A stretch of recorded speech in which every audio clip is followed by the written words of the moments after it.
Well, ladies and gentlemen, this is the last Extreme interview of September 2020 as we're recording this a few days before we get into October, and it's another great guest to have on the show, one of the new coaches around the TSIAA, and we're proud to have him on the show, the head coach of the South Haven Christian School Patriots, Mr. James Sawyers. Coach, thanks for taking the time on a late Monday, and we were talking prior to actually getting on the interview, and right now with the Chiefs-Ravens game, it's looking pretty good. But again, thank you for your time. Yes, sir. I appreciate you calling, Spencer.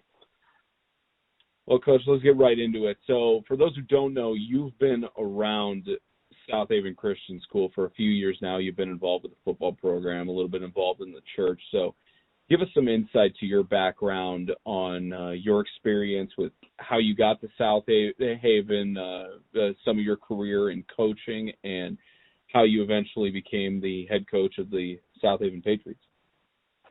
All right, Spencer. So I started attending when I was in high school, and had actually transferred to South Haven Christian School. I used to go to Metro Christian Academy, and I transferred my junior year to South Haven, and the Lord had actually changed my life and called me to preach. I'm actually one of the associate pastors at South Haven Baptist Church, and as a teenager, he had changed my life, and I started attending there, and I graduated from high school. Then I went to the Bible college that they have there, and I actually started coaching almost right out of high school. As a matter of fact, I was just a few years older than a lot of the guys that I coached. Matter of fact, I was talking to Coach Flanders, and if he had almost came to South Haven whenever he was in high school, or he wanted to play for South Haven basketball, I would have been his coach if he did. And so it's kind of ironic there. We found that out the other day when we were talking to each other. But anyways, I started because we didn't have football when I first started coaching, and I've been coaching there off and on for about 21 years now. I first started coaching guys soccer. I also coached baseball. I've coached basketball. I've coached girls soccer, and then I was actually somewhat instrumental in TACS moving to football in the fall, and then moving soccer into the spring. And I wasn't able, just because young family and time constraints and some increased responsibilities with the church, I wasn't really able to participate when we first went into football, when we first started the football program. And recently, though, just got back in. Kids are a lot older now, and I've got more time to be able to put into it. And came back as an assistant coach last year, and then this year we just pretty much the same coaching staff. We brought on a few additions, but just some change of roles within the coaching staff, and so we've moved Coach Zimmerman to the line. He actually is very knowledgeable with the line. He played offensive line in college, and he's been able to really focus specifically on the offense and defensive line. He's just done a tremendous job, especially since we lost the majority of our line this past year. And I've assumed that head coaching spot, and I've been enjoying it. We've also brought on strength and conditioning coach Blake Batts, and a couple other coaches, a media coach, Jason Royalty, and then all the others that we had last year.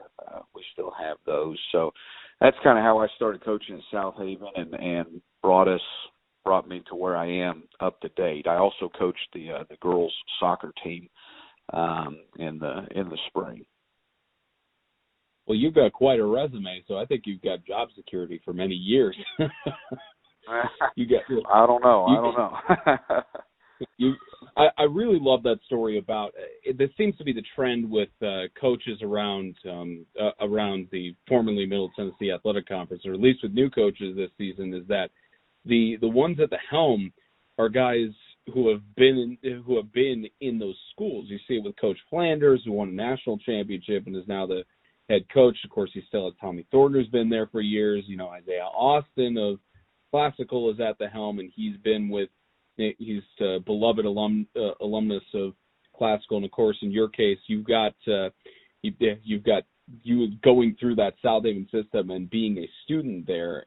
How is being a student and now a pastor of the church and a teacher to these students? How has that experience helped you to better lead these kids? Well, I think probably the biggest advantage is I know the philosophy of the ministry.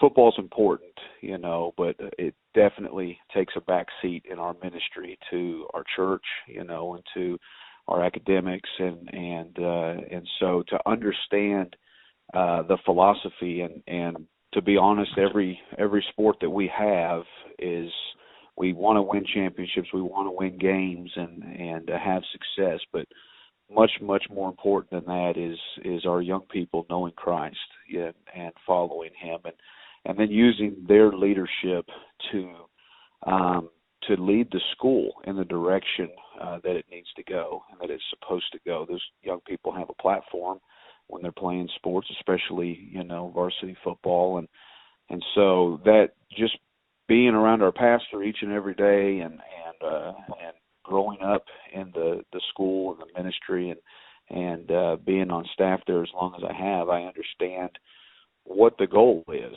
and it's not football first, it's Christ first, and it's influencing the young people and instilling character, and then if we get some wins on top of that, it's definitely a bonus, and we definitely want to compete and tell the young people to give their best, and then hope and pray that the Lord blesses that, but first and foremost is to follow the philosophy of the ministry. So I think that would be the biggest advantage. Talk about following the philosophy of the ministry, and one person who's especially known that for the last several years is Coach Jason Zimmerman, the head coach and now line coach for Southaven, who came in as a newcomer to Southaven, came from Florida and just fully immersed into that system. And of course, from what we saw in the state championship and going to the playoffs last year, Zimmerman is definitely a coach and a coach, father, any title you want to give him. He's definitely one of those men who leads by example. So talk to me about how working under Zimmerman and working alongside him, not just in the church, but through the football organization, what influence he's had on your coaching philosophy? I would say that the biggest influence that he's had on me, and by the way, he came as an outsider and he fit in, like he'd been here his whole life. He definitely has his priorities in order. It's his, it's his Savior, then his family, and then, the football team, and he had that on display, and he was just real. He was genuine. There was no put on, no act or anything as far as, trying to impress or anything like that. He is who he is, and he loves the Lord, and he was a great example.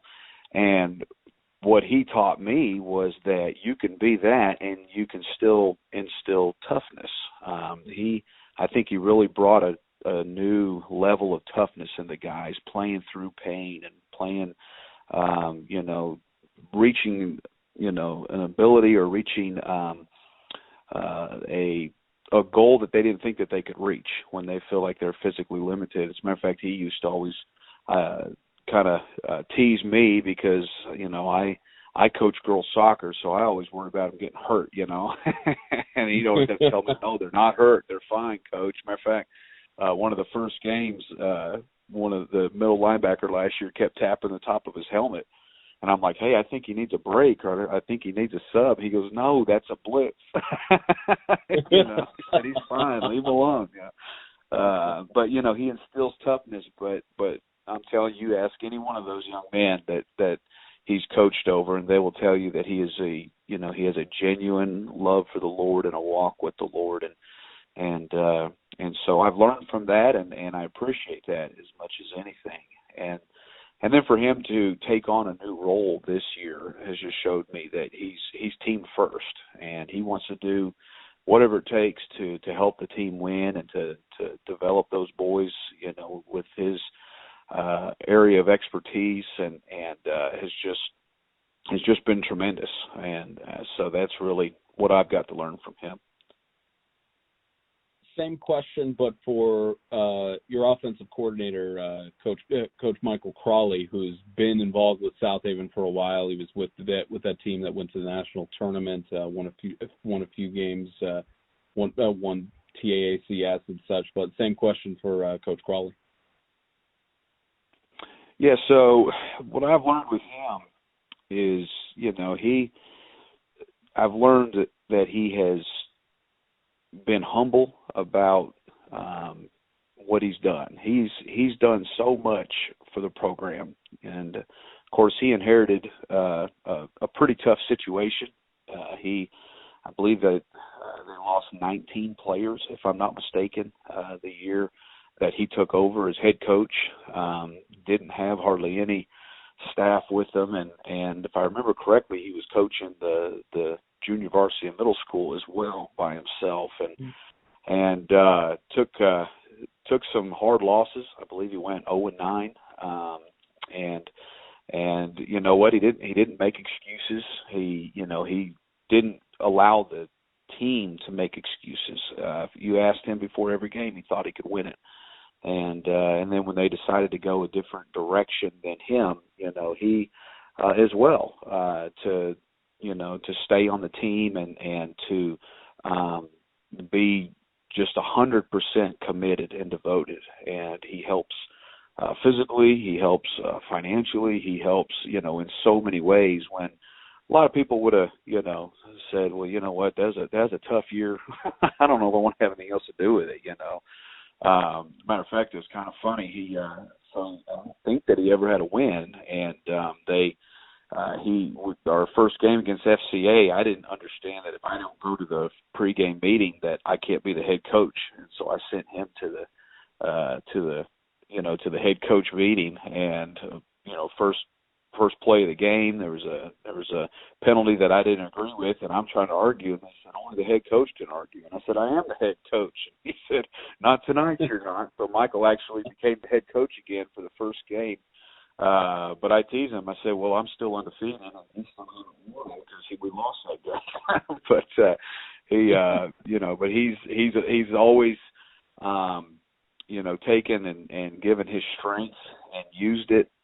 And just is humble about it. He gives so much to the program, and he has one desire, and that is to help influence those young kids' lives. And you'll see at the end of the year at our senior testimony, his name gets mentioned, just as much as anybody else, including the teachers and pastors and everything else, because he just loves those kids, and I'm glad to have him along with me. And he's taught me that you go through tough times, and you're not going to win every single game, and it doesn't matter, because we're still have an opportunity to influence those kids, and so stay humble and keep working hard. And so that's part of what I've learned from him. So I want to focus on the investing in the players, because from what you've talked about already, all of your coaching staff is on the same page about putting the players first and investing in them, and not just building a winning culture, because winning is good, don't get any of us wrong, but it's what you do when you win. It's what you do when you lose.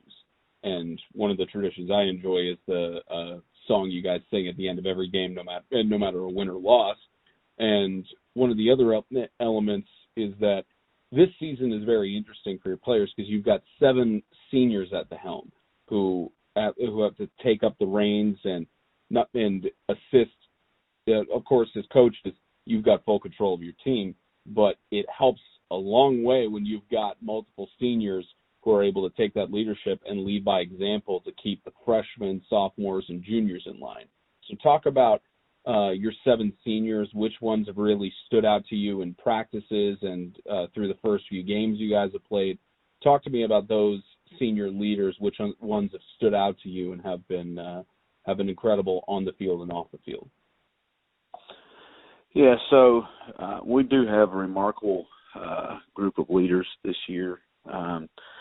During, the lockdown, all those months that everybody's supposed to stay away, you couldn't keep them away. They were running routes, they were working out, they were, and we couldn't officially do anything, sponsor or anything. It's almost like they had to sneak out there, it seemed like. And I noticed early that we had a special group, and they, the nice thing too is we've got a good group of juniors, sophomores, freshmen, and even eighth graders that are teachable, and that they're moldable, and they want to learn and they want to get better. And so we've got a good group of leaders, but then we also have a good group of followers that I think are going to make incredible leaders just because of their example in following right now. Of course, you guys, everybody talks about the three that have been together for so long, and Manny and Andrew and Drew, and they've put in the work. They have really worked hard. You can tell there's a sense of urgency. It's their last year. But there's the other seniors as well that understand that they're role players. One of our seniors has he's injured right now, but we've had to move him to a different position because of the fact that we just are a better fit with him at the nose tackle position. And I came to him. I think he was a running back, a little bit of receiver and linebacker last year. And I told him, I said, do you want to win? He said, I want to do whatever it takes to win. I'll play that. That's Ray Lopez. And of course, he hurt his foot in a jamboree or a scrimmage, so we haven't been able to use him there yet. But you know what? He's willing to do that. And then we've got Alex on the other side that is just playing one way, just playing defensive end, but he's embracing it, and he's kicking and just doing a tremendous job. We got a new senior that came on this year that really doesn't know hardly anything about football, but he's having a blast. And then we got another senior that Matthew that he won't get a lot of playing time, but he has worked hard. He's a big old boy that does all of the sprints and all the running. He really works hard just so that he can be out there and be a good scout team player. We actually have given him 2 carries this year in games that were a little bit out of reach, and he's got 2 carries and 2 lost fumbles. But he's enjoying it and having a good time. But the leaders are impressive, but then the role players.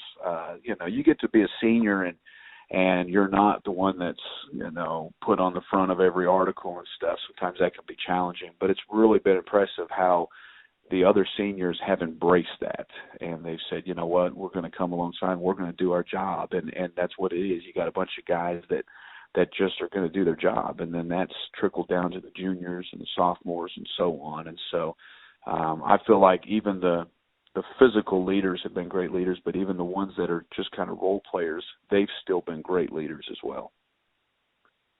So I want to go back specifically to the 3 players that have been around for a while, to Andrew Crawley, Emmanuel Dang, and Drew Atkinson. Because those 3 players have, as you mentioned, been around for a while. In 2017, they were freshmen and looked up to the senior leaders who won that state championship against Christian Community. And just talk about the bond you see between those 3 players and how well it reflects into, because you see this in professional sports all the time. There's that huge amount of trust you have to have in your teammates to be able to pass the ball to them in a clutch situation, to be able to hand it off and know that they can get that touchdown on the goal line, things like that. Talk about the bond you've seen between those 2 players and how well that trust is translated over to their success on the field. Well, the bond, I think, has just come because of friendship. They've just been close friends. They've been in the school together their whole life. They've been in the youth group together. So they've gone, camps together. They go on vacations together, and so you're exactly right. There definitely is a trust, but I would say probably the biggest benefit of their bond is the competitiveness that it brings. They're great friends. They love each other, and they'll go to battle for each other, but they battle against each other too. And if you can't find out how fast one is unless another one's standing right next to him running. You know what I mean? And so I think that's been as much of an advantage as anything. They know they can trust each other, but they have pushed each other to get stronger and to get faster. And then, of course, there's just the time that they've spent together running routes and catching balls from each other. And it's stuff that you really can't coach. I mean, you can't coach kids 24 hours a day. And when they get there and they want to hit the weight room and they get there and want to hit the extra routes early and so on and so forth, I believe that's the advantage that it's given them. Back in March, we were at the scheduling meeting for the conference, and I was actually notified. It's a funny story. As I was about to leave from getting all my notes together just to debrief, I got a call from Coach Crawley who let me know, hey, we want to make all of our all the people in our organization aware first that we're making a head coaching change. And initially, I didn't know that you were the new head coach. I didn't get a chance to meet you then. But back in March, that Saturday of the scheduling meeting in March, that was about 3-4 days before coronavirus was declared a pandemic. What would you say has been the biggest challenge for you taking that head coaching position and 4 days afterwards realizing that, well, we can't have spring workouts. We're not able to have as many workouts leading up to the season. What would you say has been the biggest challenge for you from March to the start of the season? Well, that shouldn't have been a challenge at all. As a matter of fact, I can blame it all on the coronavirus if I have a horrible first season. No, but honestly, you're right. Just all the unknowns, trying to get the kids together, trying to communicate.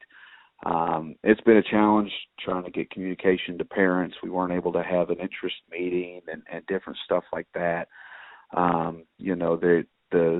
We've got a few kids that we didn't even know that they would want to play football until school started, and I had to just go around the lunchroom and hey, you want to play football? Hey, you want to play football? Because we didn't have very big roster and so some of those meetings that we could have had in order to gain interest, and then of course for being my first year, there's obviously going to be some different philosophies.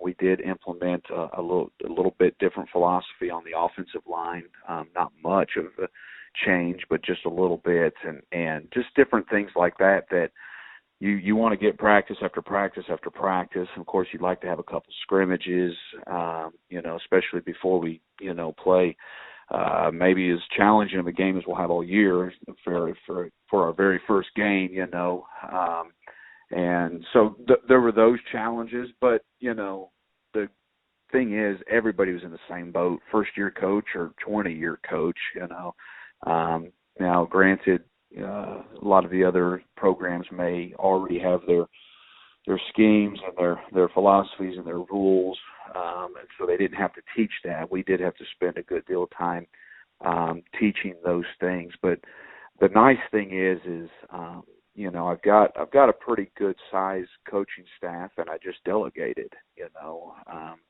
So we broke up into pods because we kind of had to do that anyways, and really worked with linemen by themselves, linebackers by themselves, running backs, quarterbacks, receivers. And so we were able to divide and conquer a little bit to compensate for the amount of time that we weren't able to be together and meet together.